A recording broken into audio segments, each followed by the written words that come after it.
Piper's Twisted Tale by Mark Lowry and Martha Bolton. Illustrated by Kristen Myers. It looks like this story is about some mice. I love stories about mice. "I'm off to the store," Piper's mom said one day. "You stay right here and just quietly play. Now Uncle Sylvester is taking a nap, so stay out of trouble till I can get back." "Mother," said Piper, "I'll stay in the den and just watch TV." And he meant it. But then his hyperactivity hit like a train. All sorts of ideas popped into his brain. He called up a friend and asked if he'd come. But 6 mice showed up by the time he was done. String Cheese brought pizza, and Cheese Ball brought the chips, and each one took turns diving into the dip. Ooh, looks like they're having a great party with pizza and chips. Wow. 4 quarters of football and basketball too, soccer and baseball. What didn't they do? They skied down the stair rails, skateboarded the hall. Poor Uncle Sylvester just slept through it all. They played and they munched and they munched and they played, and oh, what a terrible mess they made. Then, all of a sudden, they heard a mouse van pull up to the house, and Piper's friends ran. They left Piper there to endure all the shame, take all the punishment, and get all the blame. Word has it, the gasp Piper's mom gasped that day could be heard in the mountains 2 counties away.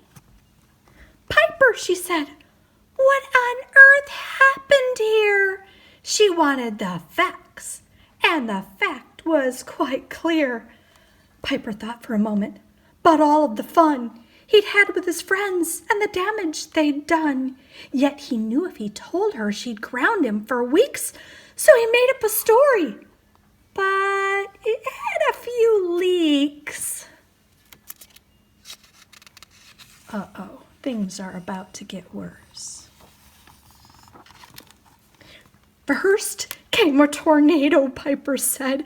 "It was the strangest sight. It whirled through the house, and then it called it a night. And then an earthquake came next, and an avalanche too. Then 2 marching bands came parading right through. Piper spun him a tale like no tale you have heard, and his tail turned and twisted with every false word. You see, that's what happens to mice when they lie." But Piper ignored it and simply replied, there's his mouse all tangled up now because he told some lies. It's kind of like Pinocchio. Did I happen to mention that NASA dropped in to test a new rocket right here in our den? A circus came next, but what could I say? Have you ever tried shooing a lion away? While he made up his story, the wheres, whens, and whats, Piper's tail kept on twisting in hundreds of knots. Can you see that tail there? His mother said, "Son, that's some tale for a mouse. Are you sure that all happened right here in our house?" "It really did happen, it's true," Piper said. "Thank goodness that I was asleep in my bed." Piper covered his tail so his mom wouldn't know that the tale he was spinning, well, it wasn't quite so. "Now, son," she repeated, "if you're sure that is all, then why are these skateboard tracks lining the hall? Why did I see your friends leaving from here? And why is there cheese dip on the chandelier?" Piper started to sweat and he turned a bright red. If only he'd told her the whole truth instead. Oh, his tail was in knots. He was sorry he lied, but only the truth could now get untied. Piper knew that confessing was what he would do and should do, and telling the truth was what God wanted too.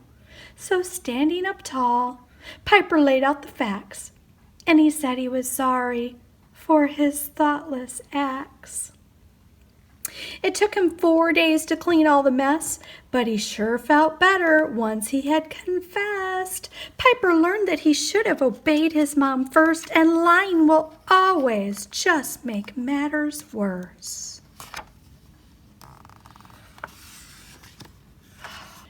Now Piper can smile, for inside he feels great, and his tail and his tail are now perfectly straight.